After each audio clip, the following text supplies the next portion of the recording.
안녕하세요. FM 91.9MHz 남해 FM 공동체 라디오 방송 김향숙입니다. 김향숙의 물미해안에서 보내는 편지 27회는 가수 김세화의 내 이름은 소녀로 열어봅니다.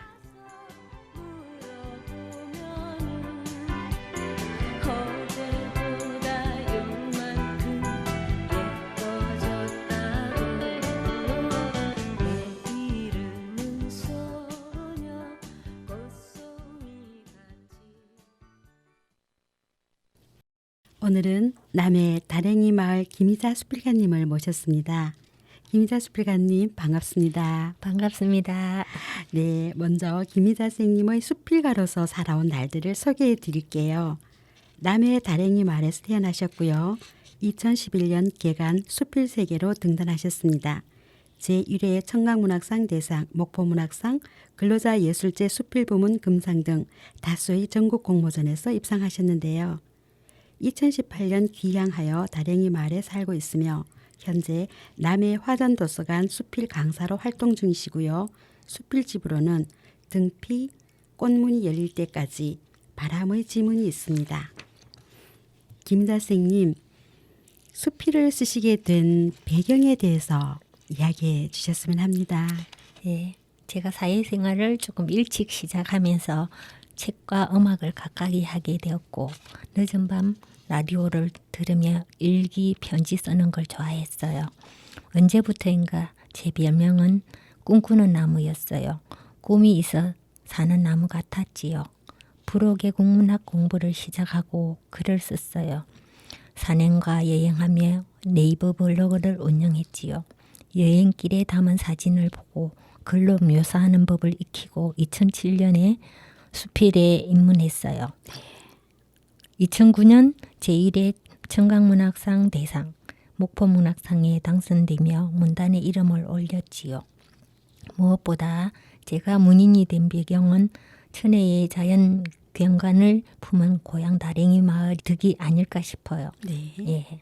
17 나이에 도시로 나왔던 나는 고향에만 오면 꿈을 꾸곤 했어요.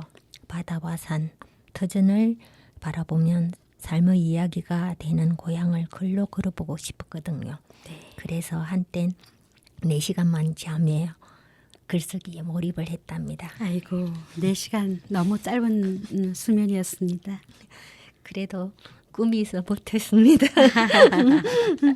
네, 이어서 김희자 작가님의 수필 중에서 귀향을 직접 들어보도록 하겠습니다. 한번 낭송해 보겠습니다. 네. 예. 귀향 김희자. 강렬한 햇살에 눈을 뜰 수 없었다. 메르소가 총을 쏠 만한 날씨. 연일 가마솥더위가 이어졌다. 아버지는 지난 봄부터 병원과 고향집을 오고 갔다. 병세는 호전되지 않고 점점 더해졌다. 내일은 태풍이 온다던데. 아버지는 영영 눈을 감으셨는데 철없는 여식은 내일 닥쳐올 태풍을 걱정했다. 무덥던 여름날 학수고대하던 비와 바람이었건만 그다지 반갑지 않았다. 병원으로 가던 택시에 말미를 돌려 장례식장으로 향했다. 장례식장 마당은 임종을 지켜보지 못한 딸의 슬픔처럼 비로 흥건하게 젖어 있었다. 아버지를 잃고 가장 외로울 사람은 어머니. 부고를 접한 어머니는 먼 남해에서 택시를 타고 오셨다. 불편한 몸을 질질 끌고 70년이나 동고동락했던 아버지를 만나러 달려와 통곡했다. 며칠 후면 뵐 수 있으리라 생각했던 어머니는 놀란 듯 초췌했다. 골진 얼굴이 일그러져 안쓰러웠다. 장례식은 사흘 동안 이어졌다. 간청대로 비바람은 약했다. 예를 다해 발인제를 올리고 고향으로 향했다. 아버지를 모신 연구차가 장지로 달리자 하늘길이 열렸다. 평소 덕이 많은 탓인지 태풍조차 물러났다. 한줌 제가 된 아버지를 모시고 고향으로 들어섰다. 살아생전 마을 발전을 위해 애쓰기에 노제를 올렸다. 노제를 준비하자 구름이 그치며 햇살이 퍼졌다. 마을 사람들이 모여 슬픔을 반으로 나누었고 저승길로 가는 아버지를 배웅했다. 마을 이장은 가슴 저리는 추도사를 읊었다. 훌륭한 아버지의 딸이어서 존경스럽고 감사했다. 70년이나 머물렀던 고향, 아버지는 마을의 영원한 거목이셨다. 다음날 눈을 뜨니 아버지의 부채가 느껴졌다. 평소에는 느끼지 못했던 허전함과 애틋함이 밀려왔다. 먼 하늘을 올려다보며 아버지를 불렀다. 태풍이 지나간 뒤 하늘은 가을이 온 듯 청명했다. 술을 좋아하셨지만 인정스러웠다는 아버지. 가족에겐 엄했지만 무사람에겐 살가운 분이셨다. 맑은 하늘가에 근엄한 아버지의 모습이 떠올랐다. 고향에 계신 어머니께 전화를 드렸다. 어머니는 다짜고짜 안가 하시며 아무데도 가지 않겠다고 울먹였다. 아들 집 요양병원, 딸네 집에도 아니 가겠다고 고집했다. 고심하던 나는 마음을 결정했다. 내가 고향으로 돌아가는 길밖에 없다는 결론을 내렸다. 오래전부터 망향가를 부르며 꿈꾸었다. 고향에 돌아가 부모님 모시며 글을 쓰고 싶었다. 상중에 형제들이 모여 어머니의 거처를 논의했다. 요양병원에 근무하는 내가 어머니를 모시는 게 가장 적합했다. 하루 아침에 모든 걸 정리하고 낙향하는 건 쉽지 않아 학답할 수 없었다. 정리할 것이 한둘 아니었다. 오랫동안 다니던 직장을 그만두어야 하고 시작한 학업도 마쳐야 한다. 도서관 강좌와 문학회장직도 마음에 걸려 결론을 내리지 못했다. 기양을 늘 마음에 두고 있었지만 코앞에 닥치니 시히 결정할 수 없었다. 당장 어머니 홀로 남았다. 그동이 불편해 홀로 둘 수 없으니 병원으로 보내야 할 판이었다. 눈치 빠른 어머니는 고향엔 어디에도 가지 않겠다며 떼를 썼다. 정신이 초롱초롱한 어머니를 요양병원에 모시는 건 내가 허락할 수 없었다. 장례를 치르는 동안 아버지의 영정사진을 보며 뜻대로 따르겠다고 되뇌었다. 아버지의 뜻이라 생각하며 어머니를 내가 모시기로 마음먹었다. 마을 어귀에 당도하니 스를산에 구름 한 점 걸려있다. 아득하고 원초적인 체험으로 넘실대는 골목에 들어서니 새빨간 고추잠자리가 때를 지어 반긴다. 네, 아유, 가슴이 정말 절절히 저려옵니다. 잠시 숨을 고르면서요. 아름다운 것들이란 노래 한 곡 듣고 이어갈게요.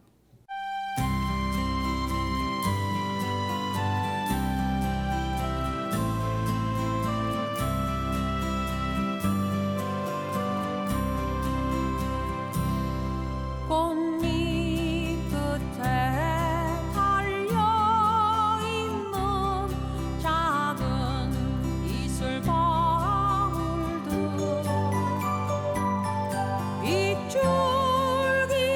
빗줄기들을 찾아와서 어디로 데려갈까 바람아 너는 알고 있나 이야 내가 알고 있나 무엇이 숲속에서 이들을 데려갈까.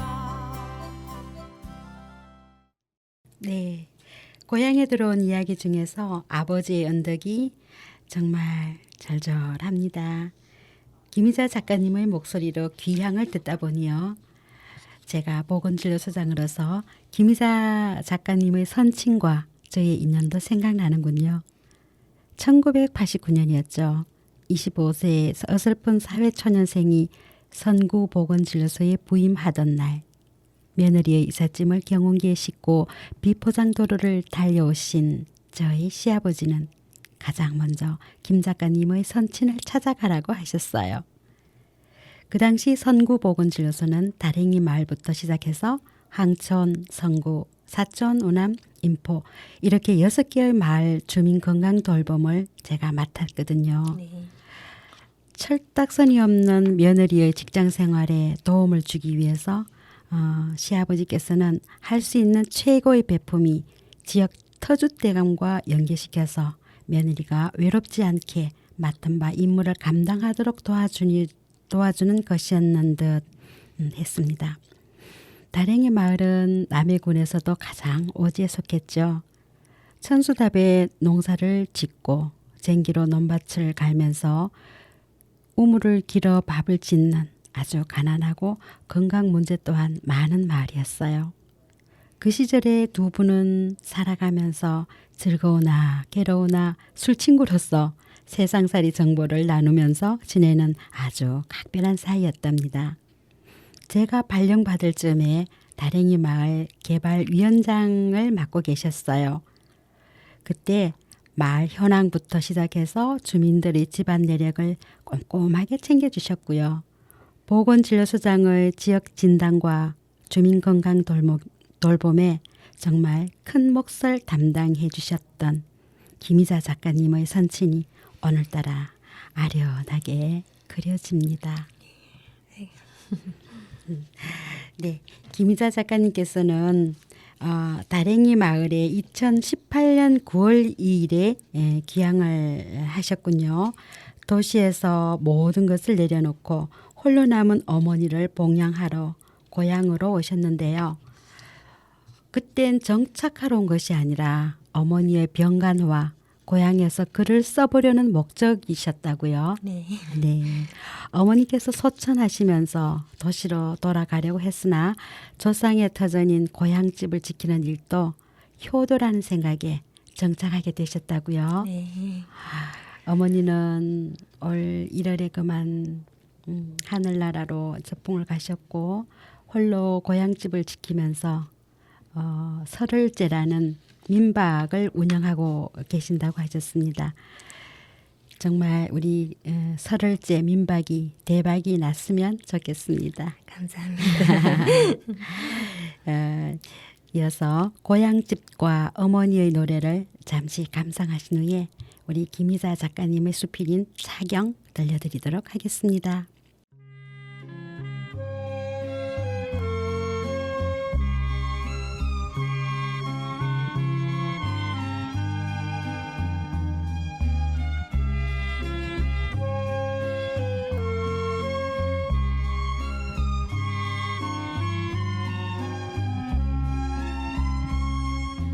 고향집에 홀로 계신 어머님 그리워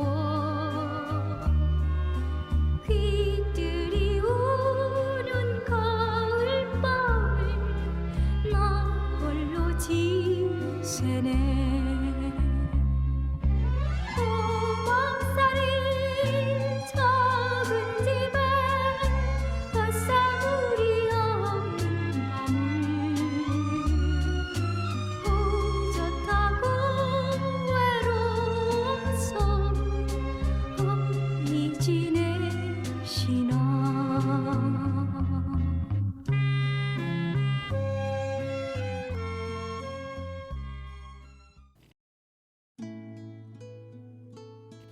사경 김희자.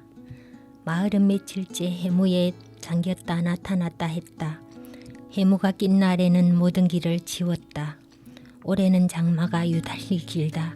그나마 다행인 건 주야장천 비가 내리는 게 아니라 하루 이틀 쏟아지면 이틀은 햇빛이 쨍쨍하다. 오전 내내 바다빛이 회색이더니 하오 3시가 되자 빗방울이 떨어지기 시작한다. 풍경은 고독한 사람의 내면이 빚어내는 선물 같은 것. 설을제에 홀로 앉아 풍경을 빌려온다. 장마비가 공중을 걷는다. 비가 수직으로 내리는 게 아니라 바람 따라 비스듬히 흐른다. 수직의 삶을 고집하는 비도 이곳에선 사선일 때가 많다. 한두 방울 떨어지던 빗방울이 우두둑 마당을 흠뻑 적신다. 대밭에서 청개구리가 슬픈 합창을 한다. 비경으로 빗소리를 그려놓는다. 텃밭 잇집 울타리에 널린 이불이 젖고 있다. 달려가서 걷어줄까? 그 생각을 하는 사이 석봉이 엄마가 다리를 절룩이며 마당으로 나와 이불을 걷어들인다. 앞집들 감나무가 허공에 몸을 기대서 있다. 가지에 주렁주렁 매달린 아기 감이 몸을 키우는 중이다. 그 아래에 빈 수국이 담스러움을 가시하며 한껏 뽐을 낸다. 꼭 그늘에서 낮잠을 즐기던 고양이 가족은 비를 피해 우리 집 창고로 들었다. 꼭 눈에 보여야만 풍경을 드리는 건 아니다. 보이지 않는 풍경을 마음으로 빌릴 수도 있다. 탈탈탈 갑자기 골목이 소란하다. 논일 하던 큰집 오빠가 비를 피해 집으로 가고 있다. 여느 날보다 경운기 소리가 요란하다. 마을 골목에서 나던 여행객의 발소리도 사라졌다. 풍경의 노래까지 더한다. 가수 이미자 선생님의 인생을 걸어낸 노래다. 선율에 빠져드니 노래는 나의 인생이라는 가사가 문학은 나의 인생으로 둔갑한다. 예술인의 길은 애롭고 쓸쓸하다. 아랫집 담을 타고 오르는 담쟁이와 같은 길이다. 넘을 수 없는 벽이라 해도 담쟁이는 말없이 벽을 오른다. 서두르지 않고 앞으로 나아간다. 예술가의 길도 그러하다. 그리하여 넘을 수 없는 벽을 결국 넘어서는 것이 예인의 길이다. 응봉산으로 해무가 무리지어 기어오른다. 한치도 물러서지 않을 태세로 오르더니 매봉산까지 덮는다. 처마 아래로 낙숫물이 떨어진다.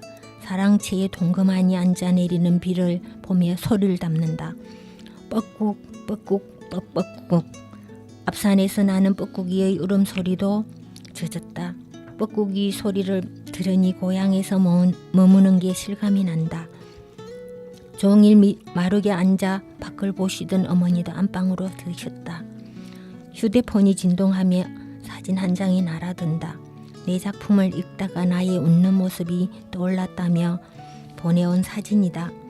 이틀 전 문학의 섬 탐방에 나섰다가 환하게 웃는 내 모습을 담은 것 같다. 인문학 강좌에서 인연이 닿은 분이다. 나와의 만남이 소중하다며 말을 걸어왔다. 큰언니보다 나이가 많은 분이니 이러니 넘었다.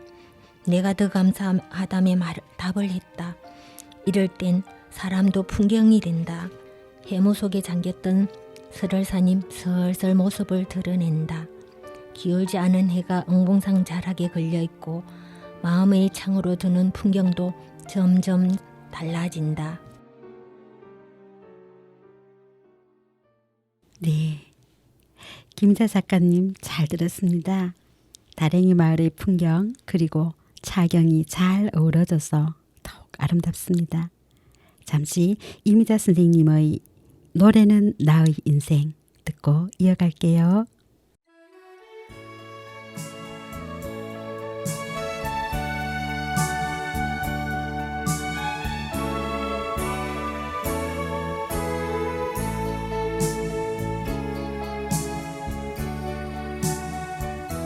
아득히 머나먼 길을 따라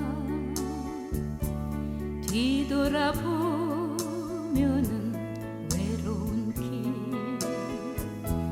비를 맞으면 험한 게 해져서 지금 나 여기 있네. 끝없이 기나긴 길을 따라 꿈 찾아 걸어온 지난 세월 괴로운 일도 슬픔의 눈물도 가슴에 묻어놓고 나와 함께 걸어가는 노래만이 나의 생명. 언제까지나 나의 노래 사랑하는 당신 있음에 언제까지나 나의 노래 아껴주는 당신 있음에 아득히 머나먼 길을 따라 뒤돌아보면은 외로운 길 비를 맞으면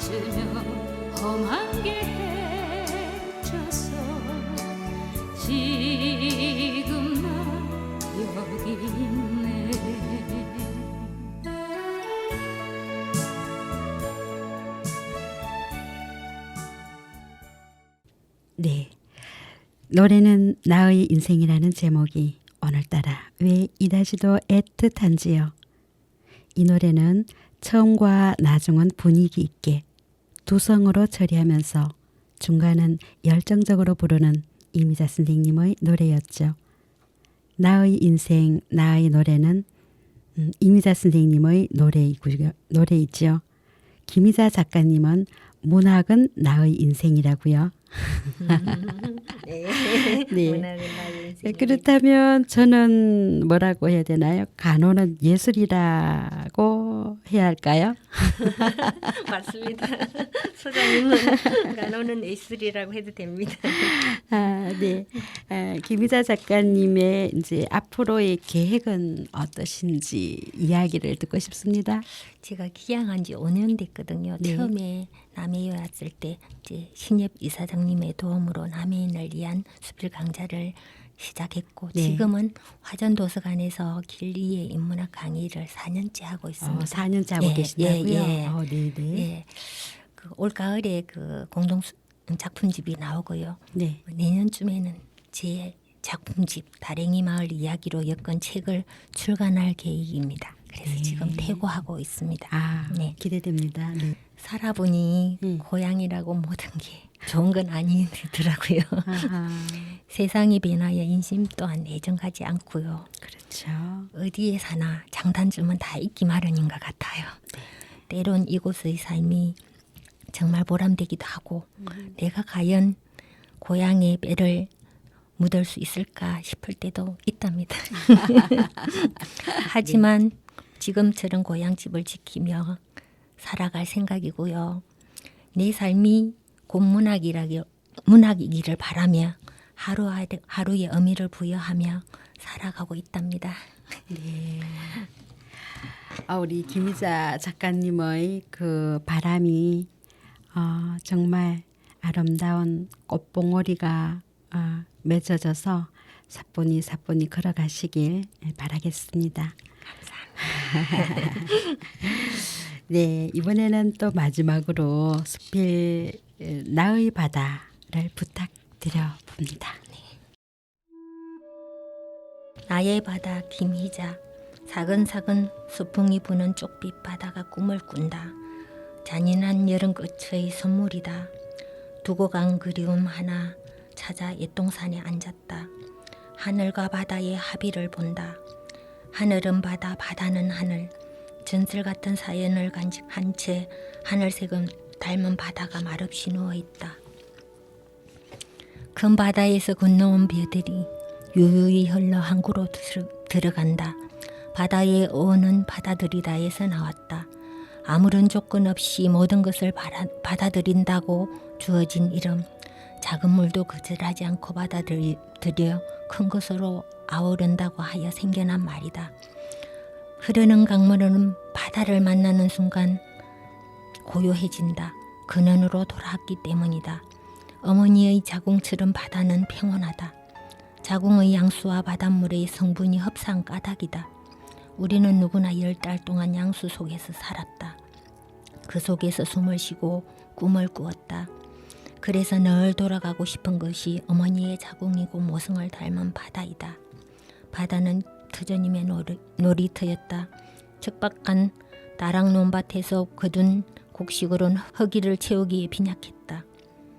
물때에 맞춰 바다로 나가 따온 해산물은 궁한 살림을 구하는 데 한몫했다. 구수한 된장과 어우러져 둥근 밥상을 채워주었다. 여름 방학이 되면 바다는 유일한 놀이터였다. 근사한 수영복을 갖추어 입지 않았지만 다이빙도 하고 맥을 감았다.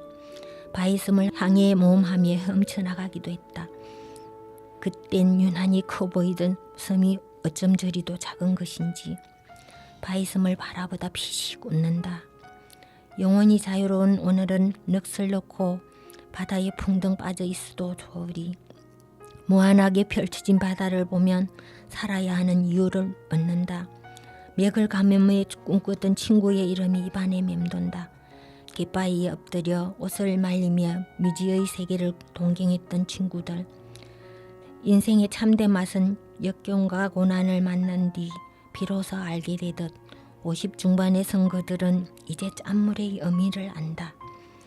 붉은 추억이 살아 숨쉬는 저 바다를 그림에 지금도 해기의 꿈을 꾼다. 내일 해질 무렵이면 이 언덕을 찾아야겠다. 바다로 녹아든 기억들이 황금빛으로 수면 위에 부상하는 모습을 보고 싶다. 이젠 지난 시간에 비해 남은 시간이 적은 나이. 슬픔과 고통과 배신과 울음 등 서러운 것들은 글러져 기억이 되고 기쁨과 쾌락과 믿음과 웃음 등 꿈꾸는 것들은 살아가는 의미로 다가온다. 붉은 노을이 바다에 잠기는 걸 보면 남아있는 시간이 더 소중한 걸 깨닫게 되리라. 노을 피어나는 바다 풍경을 그리며 옛동산에서 일어선다. 넓고 큰 바다를 향해 출항하는 저 배처럼 나는 인생이라는 바다를 무사히 항해해 꿈의 항구에 당도할 수 있을까?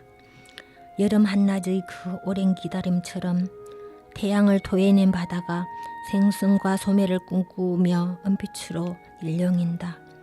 하늘은 물속으로 가라앉아 가을은 깊어가고 흙기침하며 꿈틀거리는 나의 바다. 그 바다에서 나는 부활을 꿈꾼다. 네, 김희자 작가님의 수필 나의 바다. 정말 잘 들었습니다. 음악 한 곡 듣고 이제 마무리를 해보도록 하겠습니다.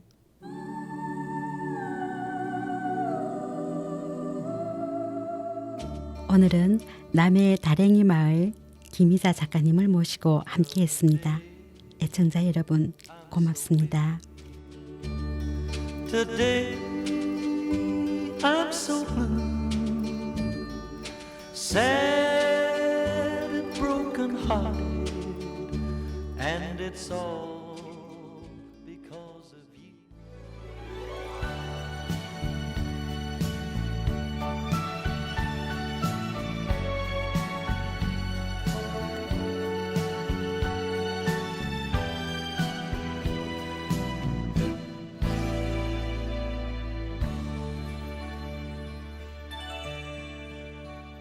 知らず知らず歩いてきた細く長いこの道